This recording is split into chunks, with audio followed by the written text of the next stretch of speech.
राज्यातील महापालिका निवडणुकीमध्ये वंचित कोणासोबत जाणार हे चित्र 30 तारखेला स्पष्ट होणार आहे अशी माहिती ही प्रकाश आंबेडकरांनी एबीपी माझाला दिलेली आहे।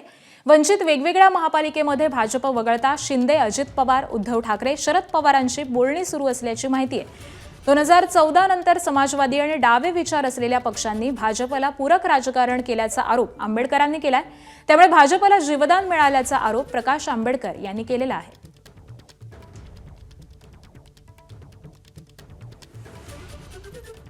तर प्रकाश आंबेडकर यांनी हा एक आरोप केलेला आहे। 2014 नंतर समाजवादी आणि डावे विचार असलेल्या पक्षांनी भाजपला पूरक असं राजकारण केलेलं आहे। त्यामुळे भाजपला जीवदान मिळाल्याचा आरोप हा प्रकाश आंबेडकर यांनी एबीपी माझाशी बोलताना केलेला आहे।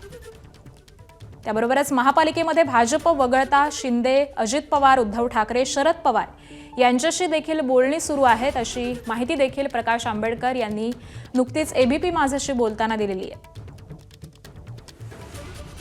त्यामुळे आता वंचित कोणासोबत जाणार हे चित्र येत्या 30 तारखेला स्पष्ट होणार आहे।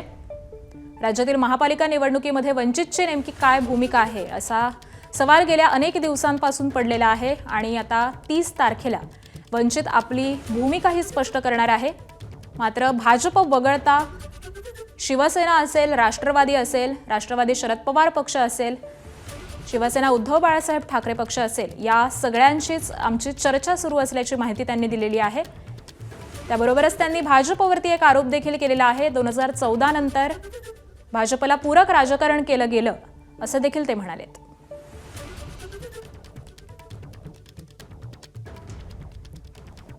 तेवढे डिटेल्स नाही आहेत, पण काही ठिकाणी अजित पवारांबरोबर बोलणी झाली आहे एवढी मला माहिती आहे। काही ठिकाणी शरद पवारांबरोबरच्या NCP बरोबर झाली आहे, काही ठिकाणी उद्धव ठाकरे यांच्या सेनेशी बसलेली आहे, काही ठिकाणी एकनाथ शिंदे शिवसेना आहे त्यांच्याबरोबर त्या ठिकाणी झाली आहे। 26 डिसेंबरपर्यंत साधारणतः राज्यातल्या सर्व महापालिकांमध्ये तुम्ही कोणासोबत जाणारा याचं चित्र जवळपास स्पष्ट होईल का? मग हां, माझ्या अंदाज 26 नाही, माझ्या अंदाज 29 पर्यंत फॉर्म भरण्याचे, 30 पर्यंत, तर 30 तारखेपर्यंत मोकळं। जिल्हा अध्यक्षांना आम्ही अधिकार दिलेले आहेत की त्यांना जे सुटेबल अलायन्स वाटतं ते त्यांनी करावं।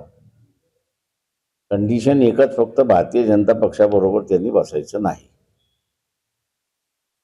आणि त्याच्यामुळे काही ठिकाणी काँग्रेसचं होतंय, काही ठिकाणी NCPचं होतंय, काही ठिकाणी ओबाटाचं होतंय, काही ठिकाणी एकनाथ शिंदेचं होतंय, काही ठिकाणी अजित पवारांबरोबर। एबीपी माझा, उघडा डोळे बघा नीट।